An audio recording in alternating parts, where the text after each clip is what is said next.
Hi, you guys. Thank you so much for joining us today. Welcome to the show. I'm glad that you're here. I always appreciate it when you decide to take some time and spend it and give us a little bit of your time for a life hack. Today, we're talking about something that I think all of us do, and I had some questions about it, so I started doing some research. And that thing I'm talking about today is complaining and what that is and what that looks like. Also, how that relates to us in our relationships. So, I was doing some personal devotion, if you will, and I got into the mode of just like complaining and like letting loose and just blah, this is all that's going on, this is what I'm thinking, this is what I'm feeling, and why is this and why is that and what was me and da, da, da, da. And in the middle of it all, I was just like, wait a minute, okay.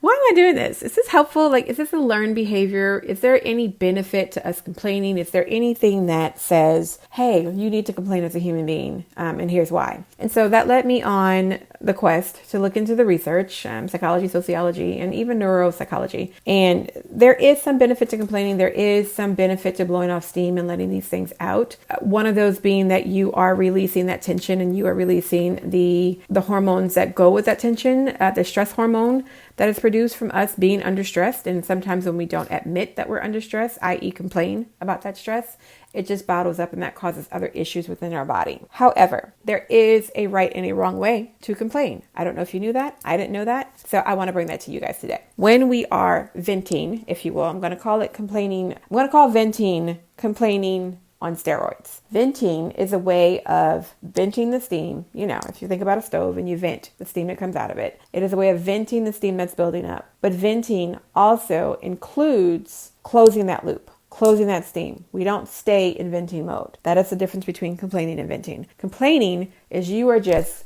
going ham. You are complaining about everything, anything, all the time.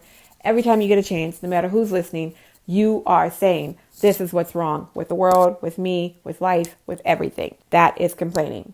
There is no stop. There is no end to it. When you vent something, you vent it for the time that it is being vented, that it needs to be vented, and then you close it. A vent doesn't stay open all the time, right? I need us to vent, but you need to vent to one, a person who can handle your venting, and then two, you need to come to an end of that venting, and then you won't be in the complaining mode. You don't want to live there. This is not somewhere that you want to constantly be doing, right? Life is not that bad. And if it is, it's something that you need to change, honestly. If you can complain about something all the time, then that is more of a personal problem than it is more of a world entity, everybody else's problem. That's a whole nother topic. We go into that further into the academy. We get into topics like these, but I just need to put that down in your brain so that you know if you're complaining about something all the time, every time, no matter what, you probably need to fix you. It's probably a you problem. But back to venting. When we're venting, one, you want to do it to a trusted person, somebody who that you trust will hold and be able to hold your steam that you're about to blow out. The way you do that, it's your responsibility to ask whomever your vent partner is.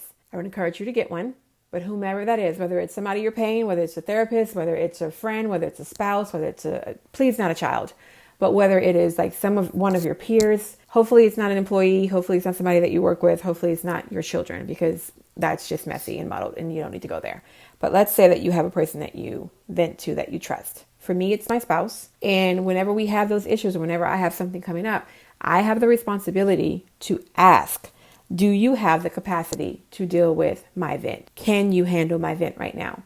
Do you have capacity? Do you have space? Now, if she says no, then okay. I know that it's not time for me to vent right now to her. If I then throw up on her, then I am now encroaching upon her personal agency, and that's not fair. So if you're going to vent, whomever your vent partner is, you need to make sure that they have space in that moment, in that time, to handle whatever it is you're about to throw out. Finally, whomever you are venting to, if you are the vent partner and you're receiving that vent, you have a responsibility to ask the person, okay, do you want to be heard? Do you want to find solutions? Or do you want both? It's a simple revolutionary idea, right? Because some of us will go into fix-it mode really, really quickly. When in reality, the person needs to vent so that they can hear their thoughts out loud. They can process them with someone else. They can hear what they're thinking, their train of thought, and where they are about it. And then they can come to their own conclusions. That is, they just want to be heard. They just want to be heard. We don't want your solutions. I don't need you to solve it. I don't need you to fix it. I don't need you to do anything but listen. Hearing people out goes very, very far in producing loving and trusting relationships. I just want to throw that out there. So that's your question. Do you want to be heard? Do you want to find solutions, or both? If you are the person doing the venting, you're the ventee, the ventor, however I don't know which one would be what, but if you were the person venting, answer honestly, please. Don't say, oh, I just want to be heard, and then you're mad because the person's not providing solutions. Or don't say, I want solutions, and then the person gives you solutions, and it's like, I just really wanted you to listen.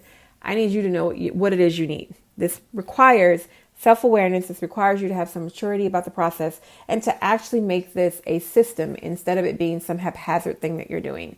That's another thing about venting. Venting needs to be systematic. It needs to be process that you're doing because it is part of a healthy living experience, a healthy human experience. So you do need to be able to vent, but be able to vent in a constructive way that produces results so that you can close the lid back. So 2 questions. Do you have capacity to handle my vent? Second question, do you want to be heard, find solutions, or both? If you will adopt these 2 things with your event partner, whoever that is, I'm sure you will find as you're moving forward that you will then begin to see why venting is important. 2, you will have solutions. 3, you will move forward past the vent. You will release that steam, and then you will be able to continue on in life and deal with another thing that comes up. And that's the whole goal. The goal is for us to deal with life as it pops up in a way that is equitable, in a way that is fulfilling, and in a way that is solution finding so that we don't have to get here again or we don't have to have the same experience. I hope you find this helpful. I love you. Thank you so much for listening. You guys have a great day.